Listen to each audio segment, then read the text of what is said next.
vamos a hablar de un tema que interesa a todos, porque es muy importante en estos tiempos. ¿Cómo podemos diferenciar las conductas en los adolescentes de la normalidad, aquellas que son riesgosas? Voy a usar esto. Bueno, entre los 10 y los 19 años es el periodo en el que vamos a plantear que la OMS define como la adolescencia, ¿sí? Es una de las etapas de mayor transición en la vida. Muchos, cuando yo haya dicho 19 años, habrán pensado que tienen hijos de 27, 28 que todavía viven en casa con conductas adolescentes, seguramente. Se caracteriza por un ritmo muy acelerado de crecimiento, casi como en la etapa de los lactantes, y está condicionada por varios procesos biológicos, entre ellos los cambios hormonales, y es una etapa de grandes riesgos y donde el contexto social tiene una gran influencia. Que es difícil determinar qué conductas son esperables en la adolescencia y cuáles son el inicio de un desorden psiquiátrico, un desorden conductual. La prevención en la adolescencia es muy importante, ya que la mayoría de los trastornos mentales empiezan en esa etapa. Y muchas veces los chicos no reciben los tratamientos adecuados. ¿Cuáles son aquellas conductas esperadas?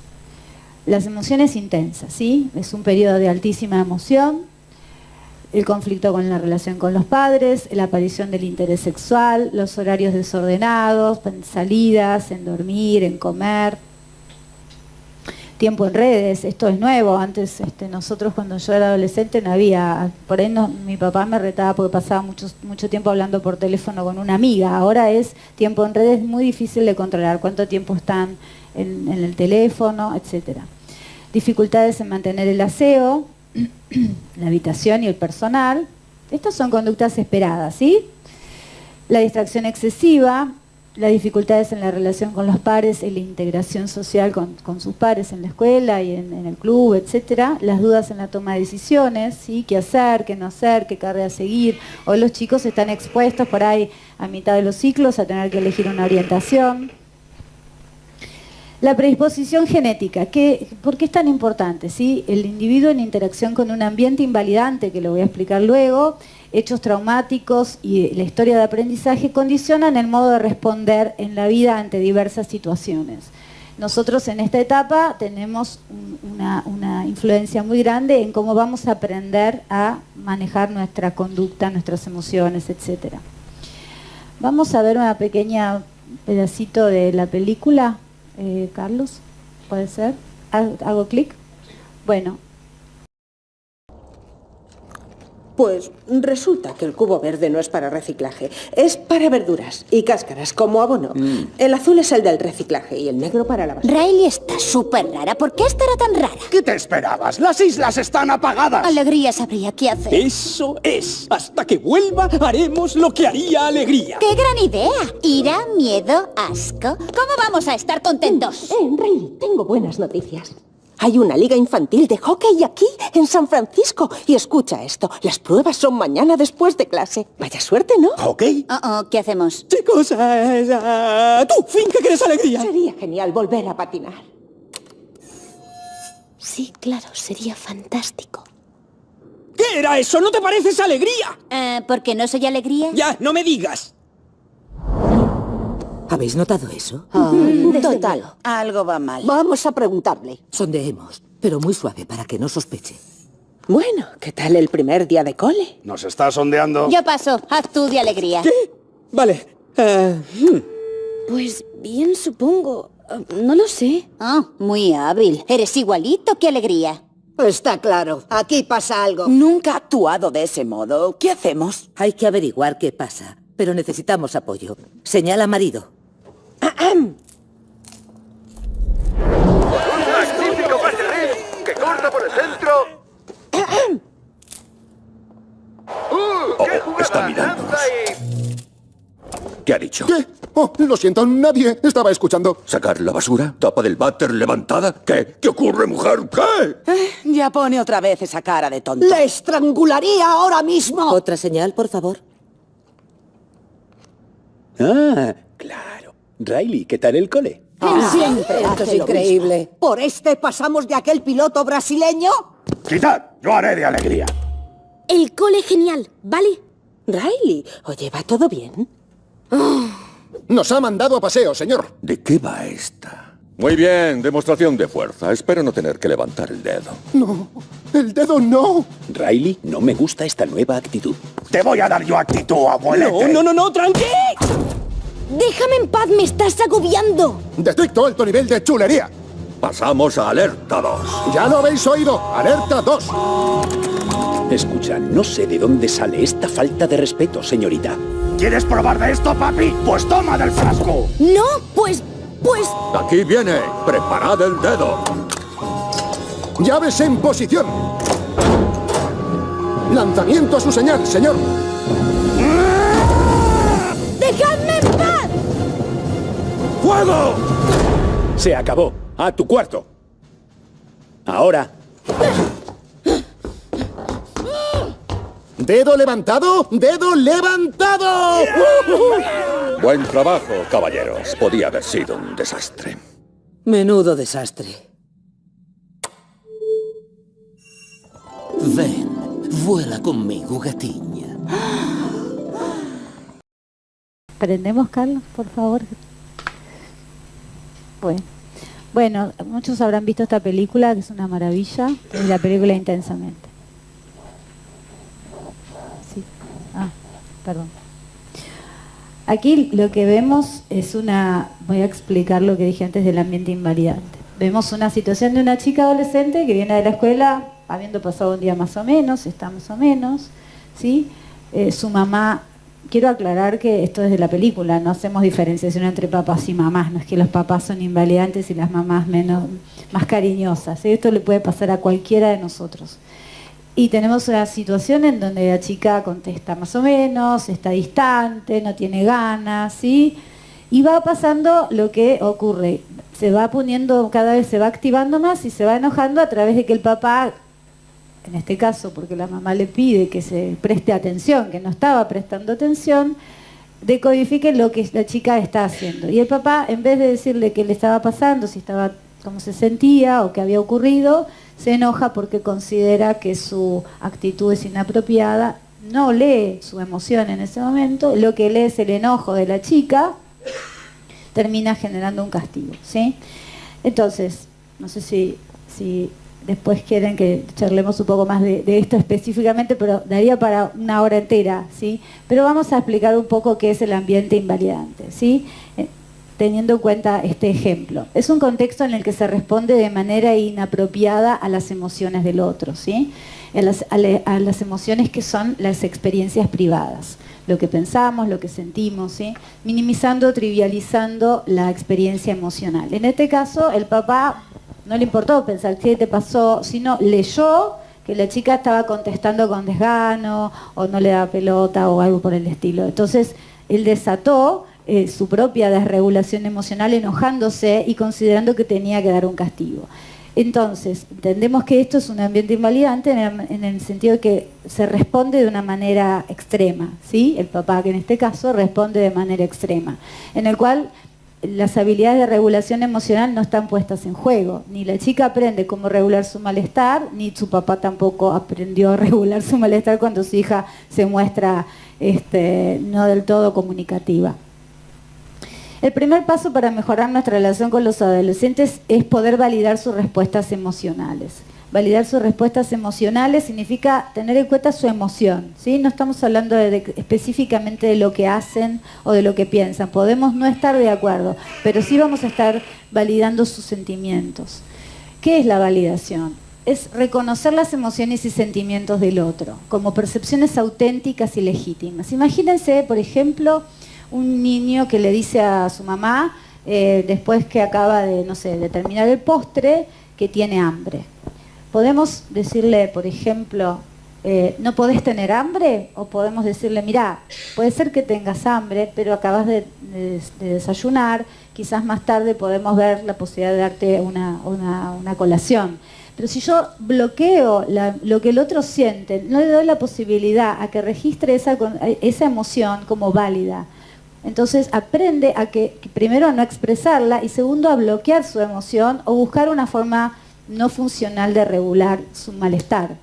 ¿Sí? Entonces, validar es estar atento a lo que nos comunica el otro sin juzgar o criticar. Es un acto de aceptación abierta que muchas veces no quiere decir que yo esté de acuerdo con lo que estoy validando. Puedo estar validando el enojo, en este caso de la chica, sin validar su cara de no me molestes. ¿Sí? Puedo decirle, mira, me estoy interesada en lo que te está pasando, te noto enojada, me gustaría saber más, ¿te parece que podemos estar charlando sobre lo que te pasó? Eso es una manera de validar, aunque yo no valide que ella dé un portazo y se vaya. ¿Sí? Bueno, vamos a ir un poco más rápido, es estar presente, es ver y escuchar al otro y observar lo que al otro le pasa, es aceptar con mente abierta lo que siente el otro, es limitar nuestras reacciones defensivas, ¿sí? La intensidad del enojo del señor generó una situación en donde la chica se fue y no hubo más diálogo. Es identificar las emociones que está teniendo el otro, dar una respuesta empática, que no significa aconsejar, ¿sí? Normalmente lo que hacemos cuando alguien nos dice no me siento mal es darle un consejo o una solución. Es lo que primero hacemos. Y generalmente es reflejar lo que dice el otro, decirle, la mamá lo hace en parte, dice tuviste un mal día y se da cuenta de que algo está pasando e intenta como reflejar lo que la chica le está tratando de transmitir. Perdón, esto es interesante para pensar también que la validación no es solamente con nuestros hijos, ¿sí? Es con todos los integrantes de la familia, porque si está mamá y papá y los chicos ahí, y la madre está invalidando al padre con lo que está contando, estoy generando emociones intensas en el papá, estoy generando emociones intensas en los chicos porque se sienten incómodos. Entonces, esto es una práctica que tenemos que tener con los chicos, con los adolescentes y también entre nuestros vínculos y con nosotros mismos. La autovalidación también va a ser a que nosotros aceptemos nuestras emociones y podamos tener mejor relación con nuestros adolescentes, ¿no? Estaba pensando mientras Juana decía esto, que los terapeutas también tenemos que entrenarnos en validación. Muchas veces invalidamos algunas cuestiones clínicas porque no tenemos entrenamiento. Por eso es importante tener en cuenta lo que significa lo que Juana decía, es que esto no es solamente nosotros como padres hacia los chicos, sino es en general. ¿Qué no es validación? ¿Sí? Validación no es dar alabanzas, no es dar consuelos, no es dar soluciones. Eso es otra cosa, ¿sí? No está mal, no digo que esté mal, no es validación. No es necesario comprender lo que el otro dice, sino simplemente aceptar lo que el otro siente. No necesariamente debemos entender las razones por las cuales está sintiendo eso que le está pasando. Porque por ahí uno investiga, ¿qué te pasó? ¿Por qué estás triste? Si tienes todo, ¿qué te pasa? ¿Cómo podés estar así? Si mirá dónde vivís, mirá, fuiste a una escuela buena, tenés amigas. No trata de dar razones permanentemente para justificar por qué no debería uno sentir eso. No es necesario estar de acuerdo, ¿sí? No es necesario entender todo, sino a veces decir no entiendo nada, pero vamos a tratar de estar disponibles para poder entender más. Las emociones que tiene una persona son válidas siempre, ¿sí? Nunca hay que invalidar lo que es inválido. ¿Qué es inválido? Algunas conductas, algunos pensamientos o planes o modo de resolver. Si yo tengo una chica que está muy triste y se corta, yo puedo validar su tristeza, no voy a validar que se esté cortando para solucionar su problema, ¿correcto? No son válidas las mentiras, no son válidas las amenazas, no son válidas las conductas violentas, los insultos y los argumentos ilógicos, ¿sí? Hice esto porque en realidad vos estás trabajando mucho, yo puedo validar que se sienta triste, angustiado o se sienta solo, pero no voy a validar que cuestione cosas que no tienen sentido, ¿sí? Porque eso muchas veces pasamos la vida dándonos razones para validar conductas que no son apropiadas. Cuando hablamos a validar emociones, no sé si ustedes están al tanto de cuáles son generalmente las emociones que tenemos que validar. Tenemos que validar la tristeza, el enojo y el miedo, ¿sí? Yo siempre cuento una historia con mi hijo es muy miedoso, entonces tal vez yo no tengo que trabajar con la validación del enojo, porque no me hace berrinches, pero sí le cuestan un montón de cosas. Entonces cuando le cuestan las cosas, ¿qué me pasa a mí? Te enojas. Me enojo. Entonces tengo que practicar validar el miedo de mi hijo, ¿sí? Para poder acompañarlo y que él pueda avanzar y superar sus enojos, mis enojos y sus miedos. Hay una emoción que siempre nos olvidamos, inclusive los propios terapeutas, es la vergüenza. Una de las emociones más difíciles de manejar es la vergüenza. Sí, el enojo lo conocemos, la tristeza también, pero la vergüenza es algo que nos resulta muy, muy difícil y tiene muchas connotaciones, ¿sí? Y hay otra, perdón, ya que estamos en sí, tema nos vamos de emociones, acordando. es el asco. El asco. Y el asco en los chicos y en los adolescentes también genera muchos enojos en la mesa con los padres. ¿Por qué? Porque pensamos que es un capricho que el adolescente no quiera comer la comida que estamos haciendo o que el chico no quiera comer esa comida. Y el asco es una emoción absolutamente primitiva que hay que entrenar. Entonces, si invalidamos el asco, como muchos pediatras dicen, este chico es un caprichoso, ¿sí? Entonces terminamos cronificando un problema. Vamos a hablar de desregulación emocional, ¿sí? Aquí vemos esto tiene un cosito, ¿no? ¿Es este? Bueno, aquí ven dos curvas, ¿no? Una primera curva, que es la que está en verde, que es la respuesta emocional que tenemos todos. Un umbral de respuesta que depende de cada uno, de la historia personal, de la genética, donde ante una situación nos podemos activar, llegamos a un techo, digamos, de activación emocional, depende del contexto, depende de la situación, y nos vamos calmando. Las personas que sufren de desregulación emocional, muchas veces esto está genéticamente determinado y tiene que ver muchas veces con lo que aprendemos, por eso tanta foco en el tema de la validación, en un ambiente invalidante. Si yo aprendo a no poder regular mis emociones porque no tengo un contexto donde se me valida mi emoción y se me pone, digamos, un repertorio de formas de regularme, voy aprendiendo de cualquier forma. Por ejemplo, me activo mucho por cualquier estímulo, mucho más abajo de lo que cualquier otra persona, y tardo mucho tiempo en calmarme. Muchas veces ahí es donde vemos que se desarrollan las conductas que vamos a ver ahora, que son las conductas problema. Bueno, voy a pasarlo muy rápido. ¿Cómo aprendemos en la vida? Aprendemos por reglas, ¿sí? No cruzar el semáforo en rojo, o aprendemos por aprendizaje, ¿sí? Vamos aprendiendo manejando contingencias y decimos, esta situación me dio esta forma de aprender. Entonces vamos teniendo un repertorio de respuestas que pueden regular nuestra conducta. La regulación de la conducta seleccionada en la historia personal podrá ser efectiva o destructiva, ¿sí? Si yo aprendo que cuando fumo marihuana me regulo y eso lo hago todos los días, va a terminar ocurriendo es que voy a desarrollar Perdón, pasalo. No, el señalador que estaba ahí para ir pasando. ¿Cuál? El que tenés en sí, pero yo quería saber cuál era el láser. Voy a tener una conducta destructiva, ¿sí? Y eso va a tener consecuencias en mi vida. La desregulación emocional provoca conductas no adaptativas y problemáticas como respuesta para evitar el malestar emocional, ¿sí? El controlar el dolor y el malestar emocional. Hay que intervenir antes de que esa sintomatología se convierta en un trastorno, ¿sí? Y se desarrolle una conducta problema, que prevenir la no funcionalidad del adolescente es muy, muy importante. Por eso es importante prestar atención a los cambios conductuales, teniendo en cuenta que es una etapa de grandes cambios. Ahí donde empieza la cuestión, esto es normal, esto es lógico, está mucho tiempo en su cuarto mirando, no sé, películas. ¿Será que está deprimido o es una conducta normal? ¿Qué llamamos conductas problema? ¿Sí? Vamos a llamar conducta problema a partir de una persona que tiene desregulación emocional, algunas que interfieren con la calidad de vida y otras que atentan contra la vida. Las conductas problemas que interfieren en la calidad de vida tenemos. Muy importante encontrar esta diferenciación, ¿sí? Porque acá se nos mezclan las cosas.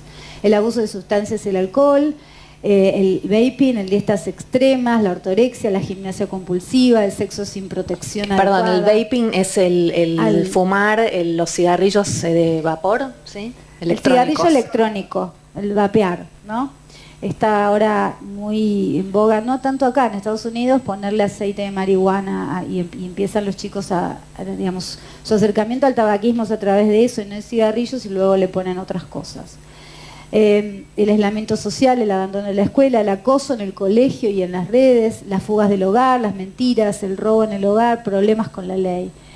Y las que atentan contra la vida, que son las que realmente nos preocupan mucho, muchas se combinan, los autocortes, ¿sí? Las conductas suicidas, los accidentes automovilísticos son la primera causa de muerte entre los adolescentes, los accidentes en general.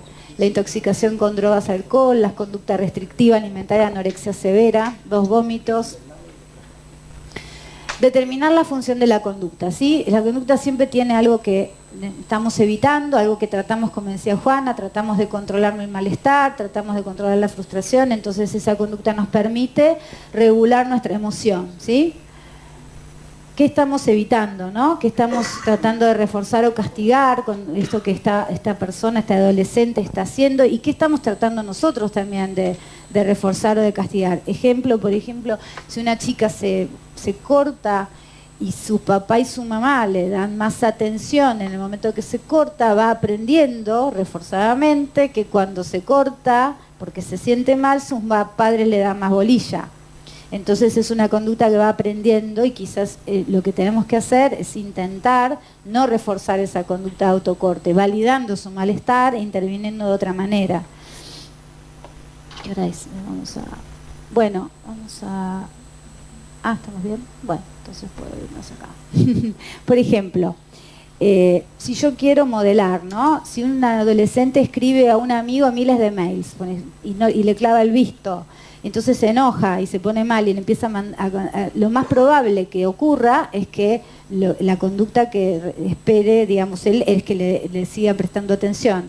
Ahora, la conducta habilidosa para conseguir atención de ese amigo no es por ahí mandarle 80 mensajes insultantes o 40 mensajes de qué te pasa. Esto es bastante común entre los adolescentes. Lo que uno intenta hacer, nosotras ambas somos terapeutas conductuales, lo que intentamos hacer es modelar la conducta para que la persona aprenda una conducta habilidosa, regulando su malestar y tratando de reforzar aquellas conductas que lo llevan a su objetivo y, digamos, reforzando negativamente las que no. Claro, porque a veces cuando uno, inclusive no solo los adolescentes, sino los adultos, nos ponemos compulsivos a mandar mensajes y a decir y a mandar audios y demás, tal vez nuestra ansiedad, nuestro enojo disminuye un ratito, ¿sí? Pero ¿qué consecuencias tiene? ¿Positivas o negativas? Generalmente van a ser negativas, ¿sí? Porque cuando yo hablo desde el enojo voy a decir barbaridades. Entonces, también es eso, algo a regular y a decir, bueno, estoy siendo eficaz en lo que quiero transmitir, es el momento para decir lo que tengo que decir. Son cosas que uno ensaya con los pacientes, ensaya con los adolescentes y con las familias. Bueno, ¿cómo respondemos a una conducta? Como dije, podemos reforzar algo, como reforzar la atención cuando una chiquita se corta, por ejemplo, pero también podemos reforzar premiando, ¿sí? Algo que hizo bien, ¿sí? Y la extensión, para que algo deje de pasar, tenemos que retirar algún estímulo. Si yo cada vez que no sé, mi hijo hace algo, yo lo premio cuando tiene una conducta que no es inadecuada, no voy a lograr que se extinga. Si yo retiro ese estímulo, lo más probable es que esa conducta deje de ocurrir. El castigo, ¿no? Lo que hizo el papá en la película, andate al cuarto, es un castigo. Hay que tener mucho cuidado con el castigo, vamos a hablar un poquito de eso. Tiene que ser muy preciso, ¿sí? Castigo modela conductas a veces y lastima bastante el vínculo. Y el refuerzo negativo es retirar ahí lo voy a explicar mejor. Este es un machete que me hice. Un castigo puede ser, por ejemplo, bueno, te saco el celular por 2 días, ¿no? Algo posible, acotado en el tiempo. Y que no lo termina dañando, ¿sí? O sea, no tiene consecuencias graves. Si yo le digo, te saco el celular o la Play durante un mes, lo más probable es que no lo termine pudiendo sostener, porque a los 10 días me olvidé y se lo di el celular. ¿Sirvió? No, no sirvió para nada. ¿Aprendió el chico? No aprendió. Bueno, como vamos a reforzar un poco esto de qué es el refuerzo positivo, se los expliqué, la extensión también, retirar calidez, ¿no? Cuando uno intenta... si el chico pide las cosas a los gritos y yo no respondo intensamente tampoco, voy retirando mi calidez, es probable que esa conducta se vaya extinguiendo. el castigo, como decía Juana, tiene que ser acotado y posible, ¿sí? Algo determinado que sea posible y que no dañe la relación también. Y el refuerzo negativo, yo siempre lo digo así, es si me duele la cabeza, tomo una aspirina, me alivia el dolor. Son conductas que son aliviadoras, ¿sí? Y esto se modela de distintas maneras. Por ejemplo, si me gritan al entrar con las zapatillas sucias, bastante común, eso me lo acordé, acordándome de una de mis mejores amigas que le gritaba a los hijos cada vez que entraba con las zapatillas sucias. Los chicos, ¿qué hacían? Cuando la escondían las zapatillas, en vez de ponerla en el lugar adecuado, limpiarlas antes de entrar, o decían, bueno, ¿cómo me saco la loca de mi mamá que empieza a gritar? No sé, dejaban las zapatillas afuera, las metían abajo, ¿sí? Eso no es modelar la conducta. En cambio, si yo veo que el chico, digamos, trata de hacer algo positivo, de guardar las zapatillas y de alguna manera refuerzo positivamente eso, lo más probable es que empiece a poner las zapatillas donde corresponde. Pero también aprendemos con estas cosas, aprendemos aliviándonos, sacándonos, qué sé yo, si alguien me manda un montón de mensajes y lo bloqueo, me alivio, pero no estoy resolviendo la situación en forma adecuada. Bueno, vamos a hablar de... con Juana decidimos tomar, son, como les expliqué, las conductas que atentan contra la calidad de vida y que la vida son muchas.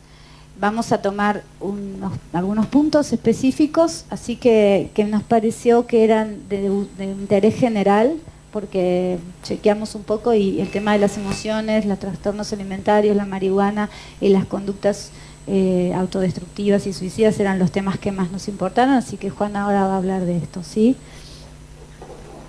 Está acá. Hay un montón de conductas problemas que tenemos que tener en cuenta, pero bueno, no se puede hablar de todo. Podemos elegir. ¿Qué pasa en el cerebro de nuestros adolescentes? ¿Sí? Yo conozco mucha gente adulta que fuma marihuana. No voy a juzgar si está bien o está mal, pero yo sí quiero hablar de los chicos, ¿sí? El cerebro de los chicos está inmaduro, ¿sí? Hay áreas que se maduraron, que tienen que ver con las emociones, tiene que ver con el circuito de recompensa, entonces esos adolescentes sienten mucho, ¿sí? Y tienen emociones intensas.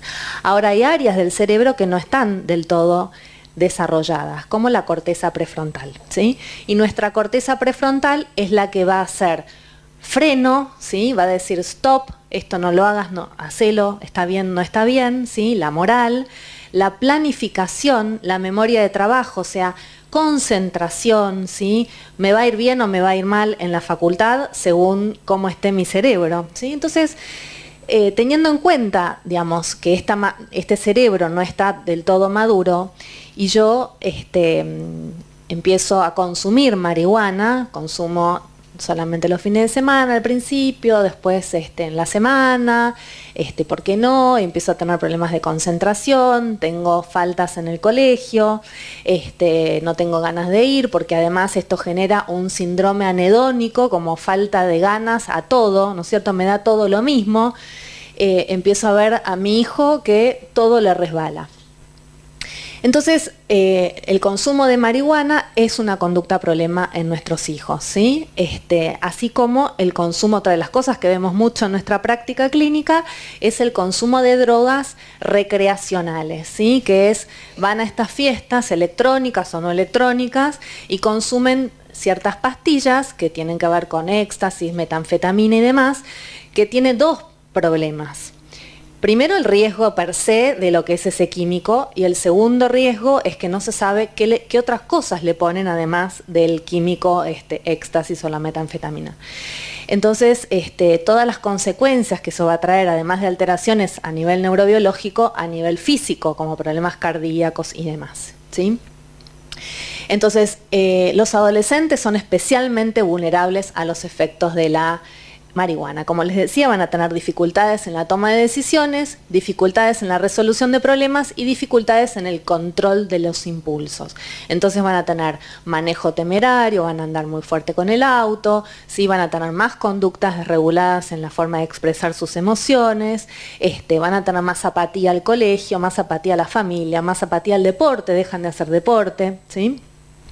Bien, disminución de los reflejos. Estar con marihuana encima es igual a estar borracho, ¿sí? Entonces, no pasa nada, no tomé, puedo manejar perfectamente, y esa noche consumieron marihuana con sus amigos, salieron a andar en auto y terminaron matando a alguien en la calle, ¿sí? Entonces el síndrome amotivacional, no tienen motivación para nada, y todo tipo de alteraciones sensoperceptivas. Quiero aclarar que uno puede tener una genética porque tuvo un abuelo esquizofrénico, un tío abuelo bipolar, y tiene la genética, le tocó, pero su genética está dormida. ¿Qué cosas puede encender esa genética? El consumo de marihuana. Cuando vemos investigaciones en pacientes con esquizofrenia y con bipolaridad, el 50% consumieron en algún momento marihuana. Y esto generó sintomatología psicótica, ¿sí? Entonces esto es algo, quienes tienen hijos, quienes tienen nietos, ¿sí? Adolescentes, esto es algo a decirlo, ¿sí? A comentarlo. Porque piensan, con esta era ecológica, que la marihuana es natural, ¿sí? Tienen las plantitas en casa y no pasa nada, y pasa mucho. En el universo total de chicos, ¿qué porcentaje consumen? No sabemos cuánto. No sé la estadística, pero la realidad en mi consultorio te voy a decir que el 50%. A fin del secundario, más del 50% al menos consumió. O sea, lo mismo que fueron bipolares. No hay un 50% de bipolaridad. La prevalencia de la bipolaridad es del 2 al 4%, según que depende de estadística. Consumió marihuana, exactamente. Sí. Exacto. Sí, muchos sí. Bien, bueno, ¿cómo saber si el chico consumió o la chica consumió marihuana? Están mareados, con dificultad para se ríen mucho, ojos irritados, tienen dificultad para recordar hechos, cambios conductuales, descuido en la apariencia personal, van por la vida sin que les importe nada, duermen más, cambios de hábitos, aislamiento. Una cosita chiquita que no está en el Power. Los chicos llaman la atención, pero dejan muchas huellas de que están consumiendo. Dejan pipetas, o sea, hay dos posibilidades. O los dejan para que alguien se dé cuenta de que están consumiendo, dejan cigarrillos, papeles, o lo hacen porque subestiman que a los adultos no entendemos nada o por ahí estamos como distraídos, o quizás lo hagan para llamar la atención y que prestemos atención y preguntemos y nos ocupemos un poco más, ¿no? Sí, yo tengo dudas porque a mí me pasa, yo hago trastornos alimentarios y me pasa con los pacientes que se olvidan de limpiar el vómito, o tiran la cadena y quedó un poco de vómito. Distracción quizá. Básicamente tiene que ver con la distracción, ¿sí? Con que los adolescentes tienen esta cosa, a veces los adultos también, pero como que no les importa, pero no solo por una cuestión de llamar la atención, ¿sí? Por suerte pasa eso, porque son las alarmas que tenemos para nosotros intervenir. Bueno, otra de las conductas problemas son los trastornos alimentarios, ¿sí? Y antes de ir a los trastornos de la conducta alimentaria, iría a cosas más como empiezan a desarrollar las ganas de ser vegetarianos, por ejemplo, de ser veganos. Estoy teniendo muchas consultas por eso. Está bien, está mal, no digo que está bien o está mal, está muy bien si quieren ser vegetarianos, pero con ciertas condiciones. Y es acá donde los papás tenemos que poner las condiciones, ¿sí? Primero porque es quien va a ir a comprar todas las cosas que se necesitan para ser vegetariano, se necesita dinero, se necesita mucha intervención en la cocina. Por otro lado también se necesitan ciertas cuestiones que no pueden dejar de tomar cuando tienen 13, 14, 15 años. Por ejemplo, es preferible que continúen con la leche, es preferible que continúen con el pescado y con los huevos, ¿sí? Entonces es una dieta vegetariana, pero con ciertas condiciones. Cuando tengas 18 y ya estés crecido y tu cerebro esté bien crecido y maduro, podés hacer la dieta vegetariana como vos querés. Por otro lado, la dieta vegana también lleva mucho trabajo, con lo cual las veo a las madres desesperadas tratando de hacer la leche de almendras para sus hijos, y la verdad es que si los hijos quieren ser veganos y la familia no es una familia vegana, pónganlos a trabajar a ellos, ¿sí? Porque esto es parte de enseñarles responsabilidad. Bien, otra de las cosas que nos pasa con los adolescentes es el tema del gimnasio. ¿Cuándo el gimnasio? ¿Cuándo no? Y cuándo es una conducta problema el gimnasio. Hoy por hoy estamos viendo muchos varones con trastornos de la conducta alimentaria, ¿sí? Entonces parece un nene de 15 años, un chico, un adolescente de 15 años que pasa 2 horas por día en el gimnasio y que toma suplementos y que empieza a tomar suplementos más peligrosos. ¿Es una conducta problema? Sí, es una conducta problema. Es una conducta que tal vez regula alguna emoción, como decía María, la vergüenza, un chico tímido, entonces se empieza a poner fuerte y musculoso para poder sentir que tiene más seguridad. Está fantástico ir al gimnasio. El tema es cuál es el límite, que no, digamos, una cosa es una conducta normal y otra cosa es una conducta problema. Otra también conducta problema sería la ortorexia, por ejemplo, cuando empiezan con que hay que comer determinados alimentos que tienen que ser orgánicos y cada vez van consumiendo menos alimentos, ¿sí? Y sí, según los rasgos de la personalidad, pueden desarrollar un trastorno alimentario. En estos chicos lo que vemos, hay sobrevaloración de la figura y el peso, tanto en hombres como en mujeres, ¿sí? Los varones que quieren ser, ahora se usan super slim fit, usan los pantalones chupines, ¿sí? O tenemos los otros varones que quieren ser enormes, gigantes y que se sienten, tienen una distorsión de la imagen corporal inversa, se sienten pequeñitos y tal vez están perfectos, ¿no? A diferencia de las mujeres que se sienten enormes y están muy, muy delgadas, ¿sí? La sobrevaloración de la figura y el peso también tiene que ver con los medios, ¿no es cierto? Si yo estoy en Instagram todo el día en la pantalla mirando gente muy delgada, dietas hiper recontra restrictivas, y sigo todo tipo de páginas donde dan ideas para cómo adelgazar y cómo adelgazar, lo más probable es que mi autoestima esté ahí súper baja, me sienta mal, deprimida y busque conductas problema para poder calmarme, ¿sí? En esas búsquedas pueden ser los vómitos, los atracones, ¿sí? El abuso de laxantes, de diuréticos.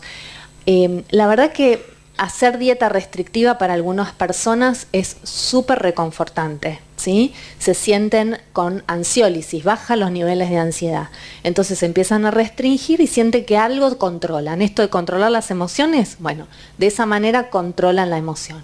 Ahora, ¿qué pasa cuando uno restringe mucho, el 50% de esa población desarrolla atracones, que es una situación muy, muy fea, muy desagradable para el paciente, que es comer un montón de comida, generalmente a escondidas y de forma con mucha vergüenza y con culpa, y también el atracón termina siendo reconfortante, ¿sí? O sea, el atracón funciona también como una conducta problema, pero que funciona como tranquilizante, ¿sí?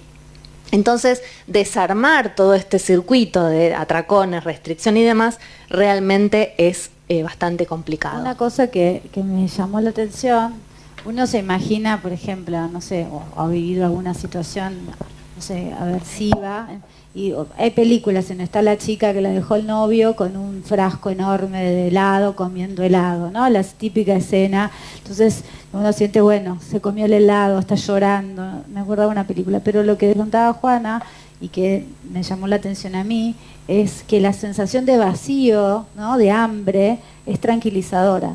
Como que no asociamos eso como algo, asociamos eso como algo aversivo, ¿no? Sentir hambre, vacío. En los pacientes que tienen esto, vos comentabas esto. En la neurobiología del cerebro, lo que se ve es que el paciente que se restringe siente disminución de la ansiedad.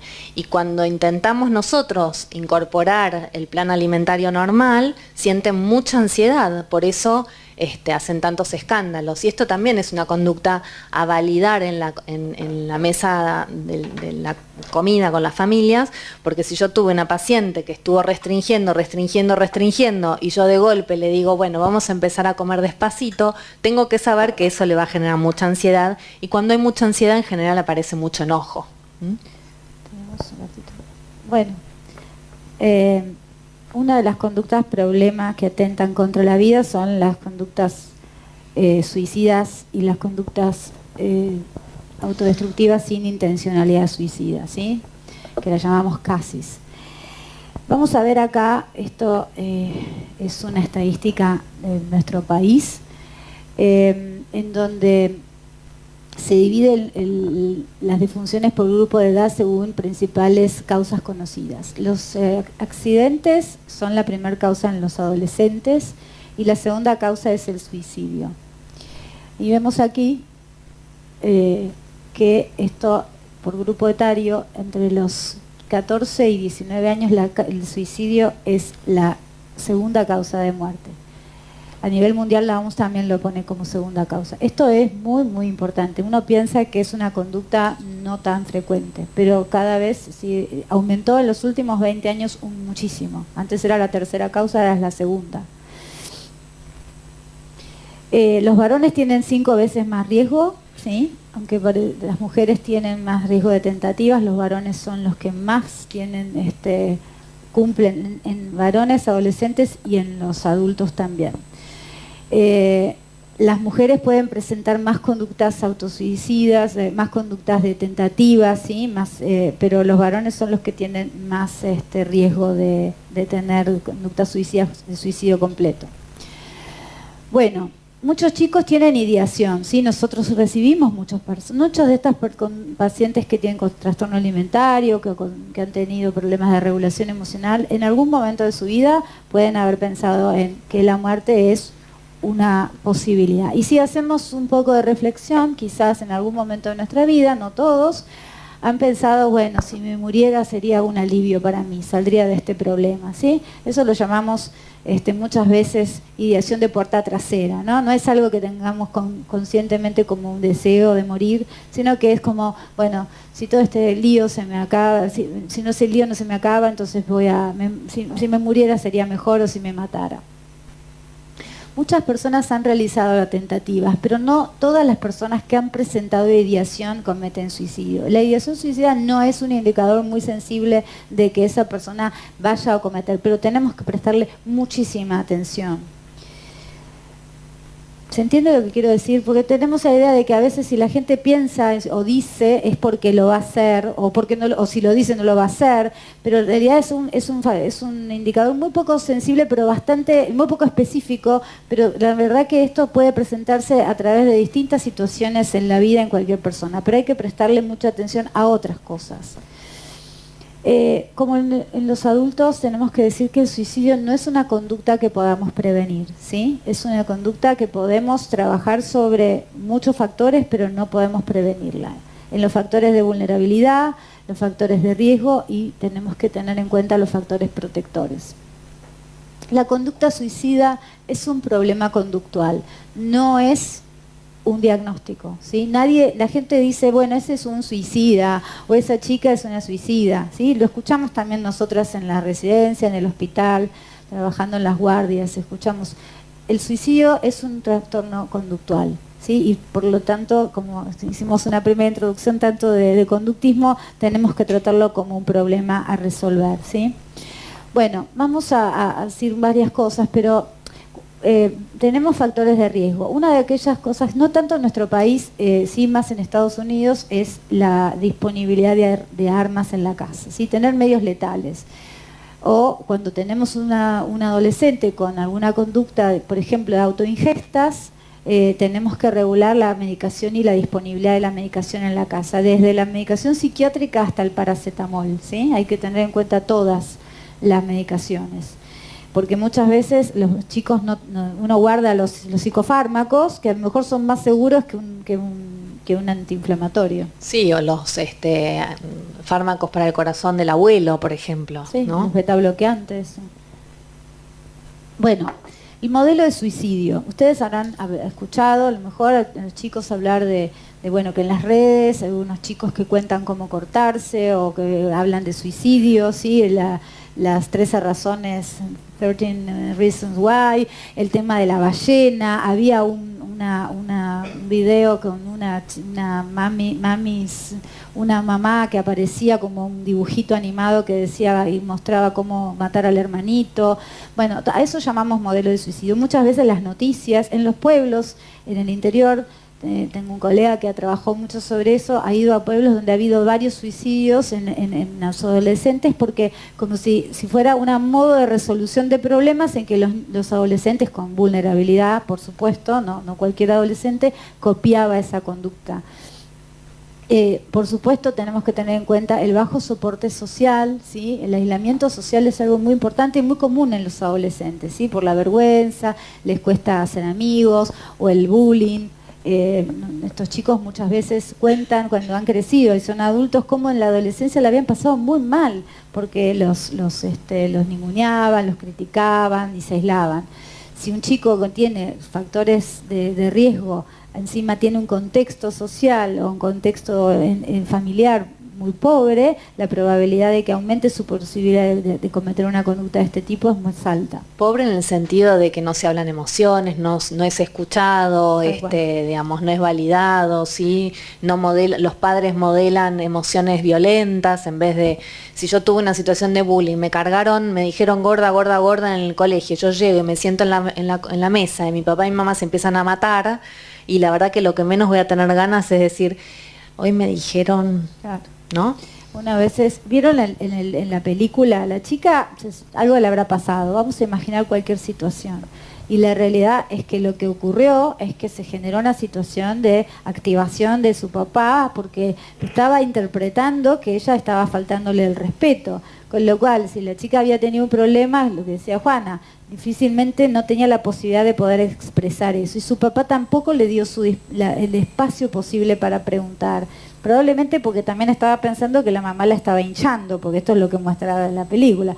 Uy, a ver, no, estaba distraído pensando en no sé qué cosa y ahora me están diciendo, presta atención. Entonces él también se desreguló. Bueno, habíamos hablado de la historia de aprendizaje, hablamos de la bioquímica y de la genética. Sí, es importante tener en cuenta cuáles son los procesos cognitivos de la persona, como decía Juana, cómo el cerebro fue aprendiendo, también cómo regularme.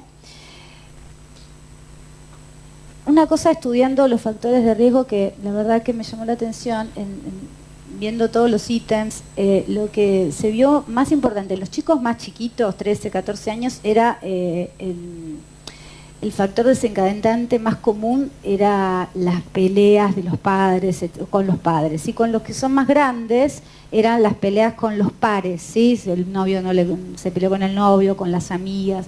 Y una de las cosas es que, a pesar de lo que uno imagina, la separación de los padres no es un factor tan determinante en el estrés, como un gran estrés. Si bien es un factor importante, no es un gran estresor cuando se comparan poblaciones de chicos con papás separados, sino, o sea, la separación no era un factor tan determinante en la conducta de riesgo. Sí, como se procesa. Sí, ¿no? Pero no como ítem, ¿sí? Sí, por ejemplo, se veía que los chicos que habían cometido alguna conducta suicida, que tenían 14 años, veían mucho conflicto intrafamiliar, ni hablar de los chicos más grandes con las separaciones de sus pares. Bueno, los factores de riesgo tienen que ver, como dijimos, los factores individuales, demográficos, etcétera, la vulnerabilidad genética, la historia de aprendizaje, y si una persona cometió una tentativa previa es un factor de riesgo y hay que prestarle atención, ¿sí? No minimizarla. Explicitar la intencionalidad con o sin plan suicida, o sea, cuando la gente explicita que algo de esto está ocurriendo y que está teniendo estas ideas, no hay que minimizarlo.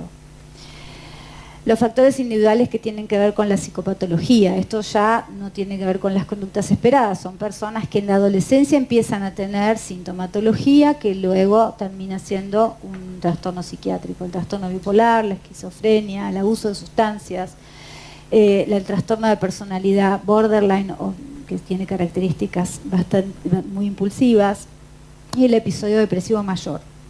Sí, nosotros pensamos que los niños no se deprimen y los niños se deprimen, ¿sí? Los chicos se deprimen y los adolescentes también. Y los chicos chiquitos tienen ideas de muerte. Sí. Muchas veces cuando uno pregunta, la gente dice, pero yo lo pienso desde que era muy chiquita en la primaria, y uno se siente como, ¿y a quién se lo contaste? Y a nadie, ¿sí? Bueno, una de las cosas más importantes son algunos síntomas que hay que tener en cuenta. La desesperanza, ¿sí?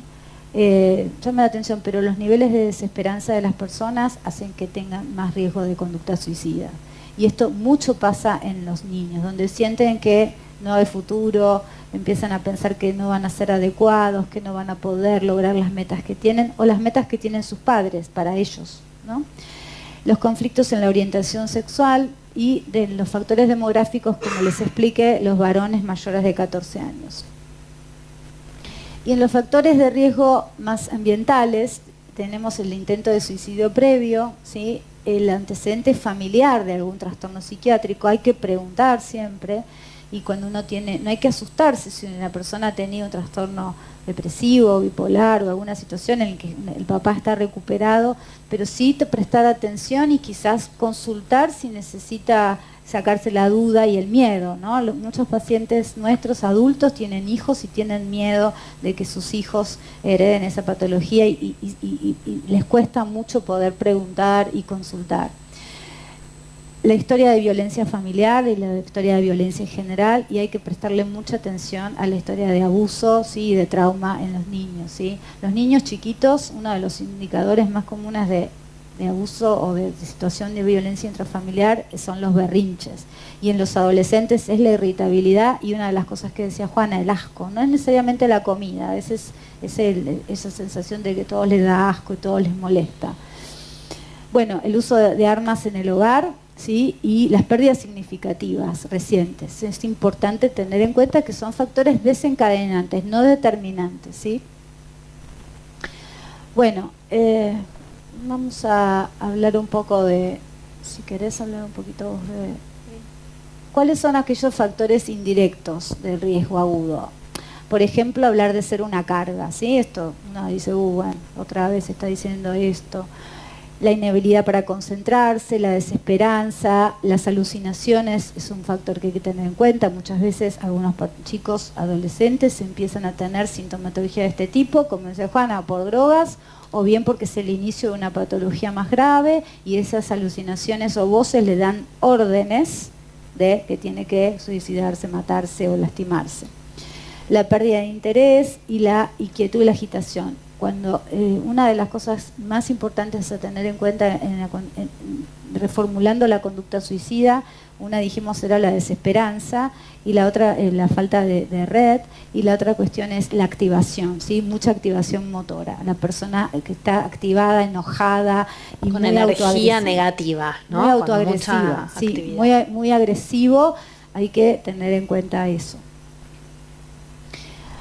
Bueno, voy a seguir acá. ¿Cuáles son aquellos factores protectores? La esperanza, la autoeficacia en relación a la resolución del problema, el apego a la vida, la responsabilidad de niños. A veces, qué sé yo, muchos chicos tienen la sensación de que no le harían eso a sus padres y eso es un factor de protector. A otros podría ser al revés, chicos que están enojados y dicen esto me gustaría castigarlos. Hay una fantasía, no sé si algunos la comparten, que tienen algunos chicos, pero es bastante común.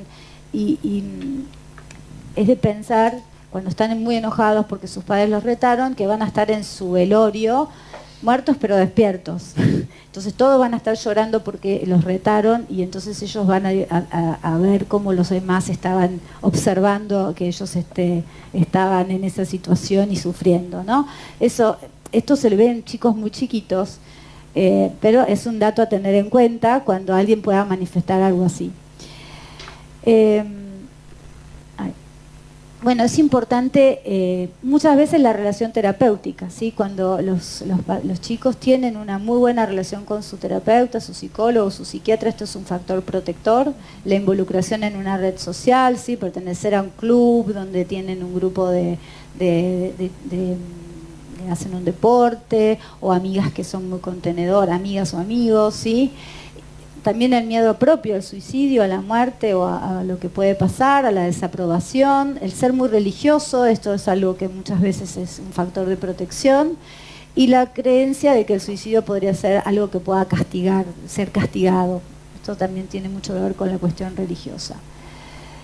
Bueno, la red familiar es fundamental, ante la conducta suicida funciona como un factor de protección. ¿Qué es importante? Esto me gusta porque tiene que ver con los mitos. Se dice mucho que hablar sobre el suicidio aumenta el riesgo. Entonces, como dije al principio, esto es un problema conductual y hay que explicitar el problema a los niños y a sus padres, ¿sí? Tener la charla sobre qué esto está ocurriendo. Nosotras que somos terapeutas es muy, muy importante decirle a sus papás esto está pasando, ¿sí? Sí, igualmente no es que uno tiene que ir a la casa y empezar a preguntar si alguna vez tuviste ideas de muerte. Primero hay que empezar a hablar de las emociones, de cómo te sentís, de cómo te está yendo, ¿sí? Hablar uno, cómo está, cómo la está pasando, no tuve un buen día, estoy re preocupada porque tengo riesgo de quedarme sin trabajo, ¿sí? O sea, tengo que habilitar primero la comunicación para que en algún momento, si yo veo que hay conductas extrañas en ese chico y demás, poder hacer esta pregunta. ¿En algún momento te pasó de que pensaste en que estarías mejor si no estás en este mundo, por ejemplo? ¿Sí? Sí, en realidad esto ya estamos hablando muchas veces que esto ocurre cuando ya ocurrió alguna conducta problema, ¿sí? Entonces uno tiene que investigar y no asustarse de investigar esto y ayudar a la familia a que pueda entender, como decía Juana, que primero, como, digamos, por ejemplo, el ejemplo de que yo decía de la chica que se corta o la chica que tomó pastillas, ¿sí? Muchas veces eso son conductas de regulación emocional disfuncionales, no adaptativas, y no hay intencionalidad suicida detrás. No es que yo me quería matar, estaba pensando que en realidad me sentía muy mal y quería dormir y me tomé 2 cajas de clonazepam con alcohol. Eso sí es riesgoso. Una persona puede tener puede morirse por eso. Puede morirse no por la pastilla, sino porque se broncoaspiró. Entonces, hablar sobre eso y que hablar con los padres cuando uno detecta algún indicador es muy importante, ¿sí? Los que anuncian o amenazan con suicidarse no cometen el suicidio. Esto es algo que escuchamos. No, bueno, si habla tanto de eso, entonces no lo va a hacer. Esto no es verdad. Las tentativas son para llamar la atención. Las tentativas son un problema conductual que lo tenemos que tomar muy seriamente. Yo he escuchado muchas veces decir, bueno, sí, pero se toma las pastillas y se cortó para llamar la atención. Sí, probablemente también, recuerden la idea de refuerzo positivo. Si yo me corto y mis padres me dan más bolilla, es probable que aprenda eso. Pero entonces, ¿quiere decir que entonces no lo va a hacer? No, quiere decir que a lo mejor en alguna de estas tentativas puede ocurrir que sí se muera.